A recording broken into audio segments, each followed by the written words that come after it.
Bonjour les gourmands, aujourd'hui nous plongeons dans l'histoire fascinante et délicieuse des macarons. Ces petites merveilles sucrées ont une histoire riche et variée remontant à plusieurs siècles. Au XVIe siècle, le chef Lancelot de Casteau nous a laissé une recette intrigante des macarons dans son ouvrage Le pâtissier François. À cette époque, les macarons étaient différents de ceux que nous connaissons aujourd'hui. Ils étaient fins, de petite taille, taillés dans une abaisse et ressemblaient plus à des petites pâtisseries rondes aux amandes qu'à nos macarons modernes. Dans sa recette, il utilisait des amandes, du sucre en poudre, des blancs d'œufs et de l'eau de rose, une véritable symphonie de saveurs. Pas de farine, pas de ganache, mais une délicieuse simplicité qui a marqué l'histoire des macarons. Le terme macaron a évolué au fil des siècles. Initialement, il désignait une pâte alimentaire à base de semoule de blé, puis a été emprunté à l'italien macarone, synonyme de gnocchi. Au XVIIe siècle, en français, macaron a été associé à une petite pâtisserie ronde aux amandes, comme le mentionne Rabelais. Au XVIIIe siècle, le terme macarone a continué d'évoluer pour devenir macaroni et a finalement été associé à une pâte alimentaire à base de semoule. Les recettes de Maître Martino en Italie décrivent différentes formes de macaroni, certaines ressemblant à nos pâtes modernes, tandis que d'autres étaient plus proches des gnocchis.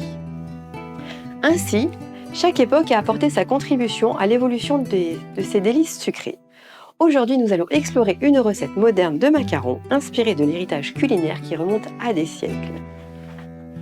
Alors, attachez vos tabliers et préparez-vous à voyager dans le temps avec nous pour découvrir les secrets et les saveurs qui ont façonné l'histoire de cette petite merveille sucrée, le macaron.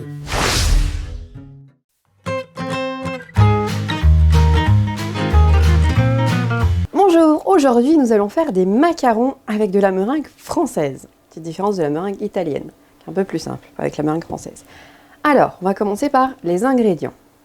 Il nous faut donc du sucre glace, de la poudre d'amande, encore du sucre glace pour les blancs en neige, et 2 blancs d'œufs, à peu près, ça fait 64 grammes. Maintenant, on va passer à l'étape 2. On va mixer les ingrédients ensemble.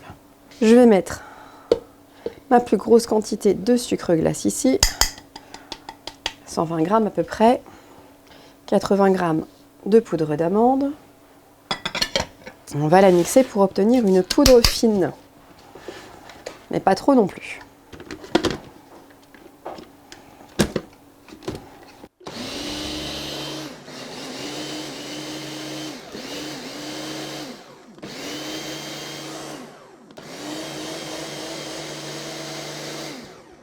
On check. On va faire encore un petit coup.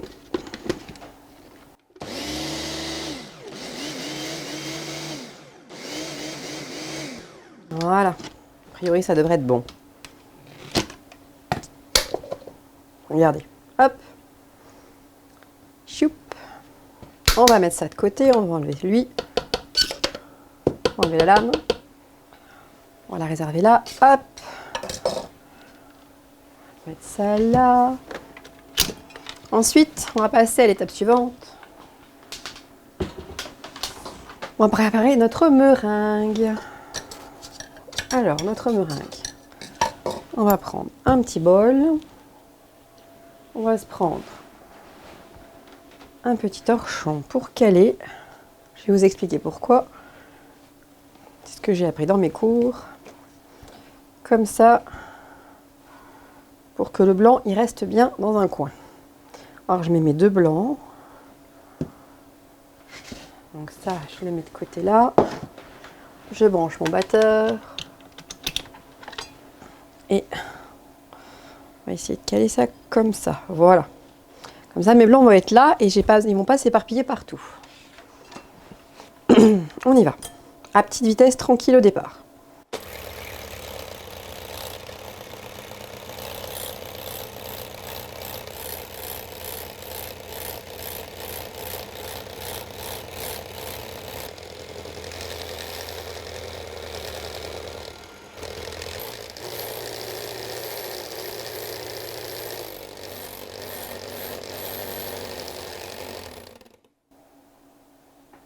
Et voilà, j'ai mes blancs qui sont tous dans un coin, bien montés. Et vous avez vu, j'ai pas eu besoin de mettre de sel. Alors, on va mettre ça sur le côté pour l'instant. Maintenant qu'on a fait ça, on va mettre notre sucre glace pour les serrer. On laisse toujours comme ça en biais. Et on va mettre progressivement, à vitesse moyenne cette fois-ci, le sucre glace pour bien serrer les blancs en plusieurs étapes si vous voulez. Allez, on y va.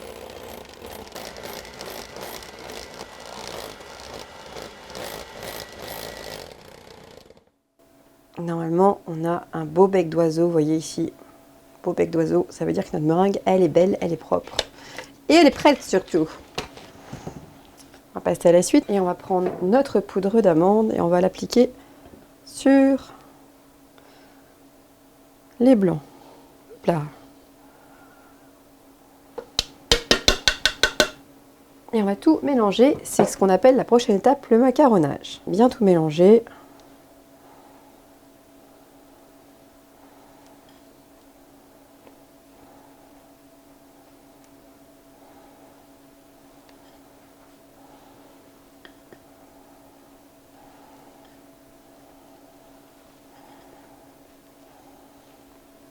Alors je remue tout le temps parce qu'il faut que ça fasse comme un ruban. Et là, vous voyez, pour l'instant, j'ai un ruban, mais peut-être pas encore assez fin. Je continue un petit peu. C'est à ce moment-là que vous pouvez mettre le colorant alimentaire si vous voulez. Moi, j'ai pas eu l'occasion d'en trouver de comme je voulais. J'ai pas trouvé en poudre. La prochaine fois, je le commanderai avant. Et je serai sûre d'en avoir. Mais c'est à ce moment-là qu'il faut mettre le colorant. Est-ce qu'on a notre ruban ?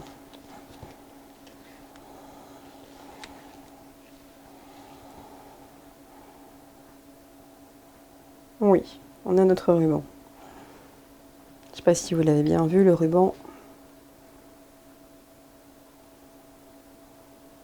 Il est là. Hop, allez. On va passer à l'étape suivante. On va faire le pochage. Un peu de place. On va prendre la poche à douille. Je l'ai prévu avant. Je l'ai serré en bas pour pas que ça coule. Moi, je vais mettre toujours d'un petit verre mesureur, au moins comme ça. J'ai mes deux mains. Oula, j'ai mes deux mains de disponibles.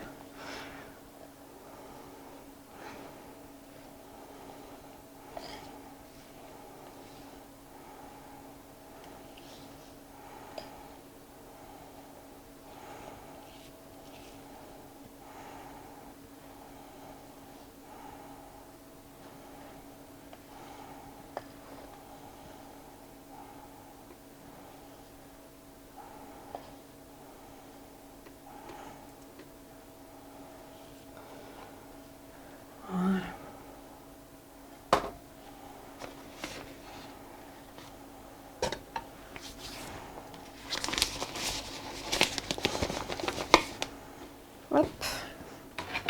On va prendre notre plaque à macarons ici, notre poche, hop.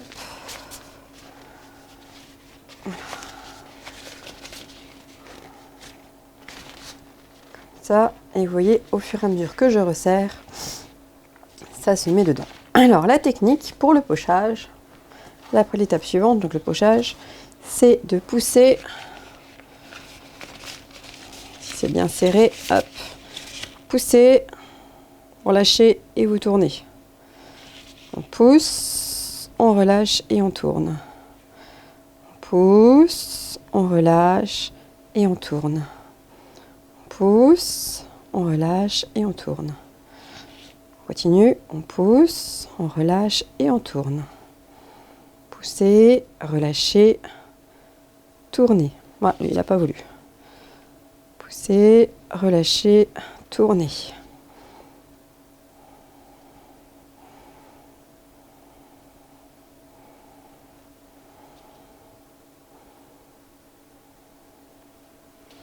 Peut-être enlever ça de là, que vous voyez bien.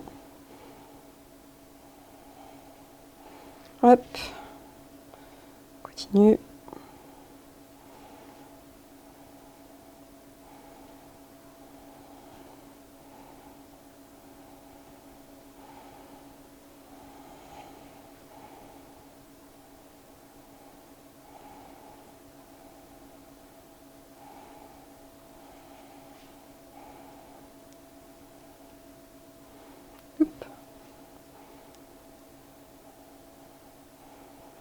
Et voilà. On a nos macarons, on va les tapoter un petit peu. Et maintenant, on va passer à l'étape suivante. Désolée, ma langue elle fourche.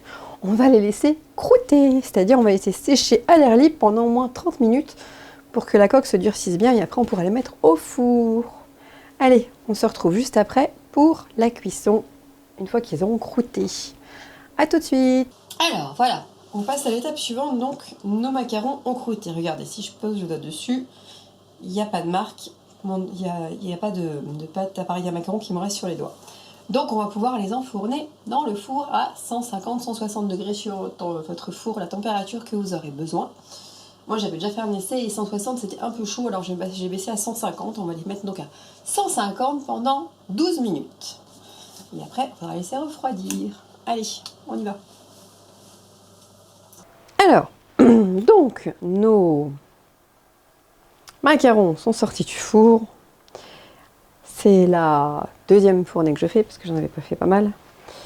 Ils ont la collerette, ils ont bien gonflé, mais par contre je comprends pas, c'est qu'ils gonflent beaucoup. Mais bon, on va les démouler tranquillement, les mettre sur la plaque pour refroidir et après nous allons les garnir avec la ganache au chocolat.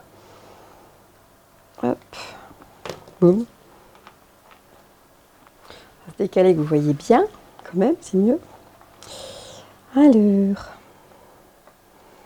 tout doucement, tranquillou, hop. J'en ai fait il n'y a pas très longtemps, ils n'avaient pas la collerette mais ils étaient bien bombés. Là ils ont les deux, ils font œuf au plat. Après, hein, ça dépend du four. Mais bon, la dernière fois on les a fait, ils étaient bons. Sans la collerette, ils étaient super moelleux. On les a goûtés tout de suite à la sortie, c'était croquant mais pas terrible. Et par contre, alors après, une fois que la ganache dedans, moelleux comme si on sortait de chez le pâtissier. Là, on va attendre qu'ils refroidissent, puis ma ganache, elle est encore pas tout à fait la bonne température. On va attendre un petit peu. Hop.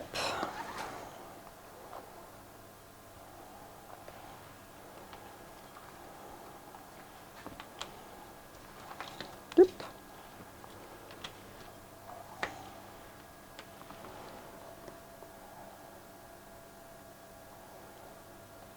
Celui-là, il sera pour la dégustation avec Léa. Voilà. J'en avais fait la première fournée, la deuxième fournée elle est là, la première. Ils sont pas un peu moins bien que ceux-là. Ceux-là, ils sont un peu mieux, on va dire. Et je vais regarder où en est ma ganache.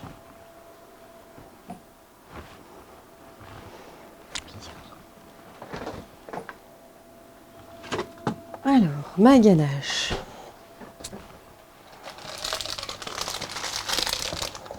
Elle a l'air d'avoir bien refroidi. On va faire un test. J'ai oublié ma petite assiette. Je vais la chercher pour mettre dessus.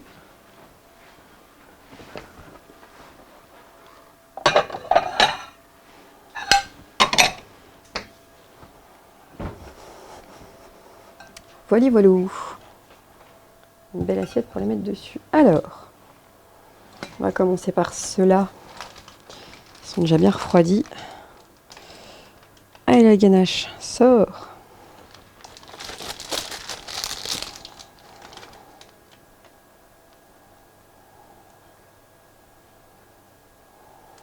Soyons généreux.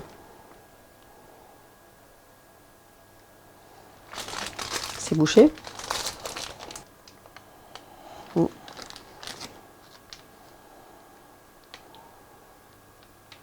Et mieux. Voilà.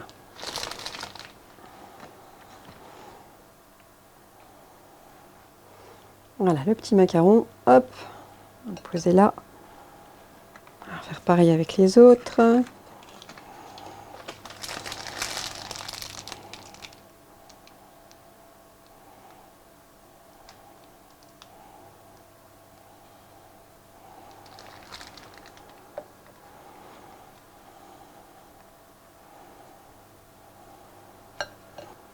Allez, on va tous les garnir et on se retrouve juste après. Alors, pour la dégustation, nous avons Léa qui est là pour goûter les fameux macarons. Alors, j'en ai fait plusieurs fournées, je vais vous le dire, hein, parce que mon four, il fait des couacs de temps en temps. Il y a jamais une fournée qui est pareille. Mais par contre, le goût, Comme je l'avais dit, on l'a fait la semaine dernière avec Léa, on avait testé. Le goût, c'est comme quand on les achète chez le pâtissier, n'est-ce pas? On va goûter ceux-là qu'on a refait aujourd'hui. Allez, vas-y.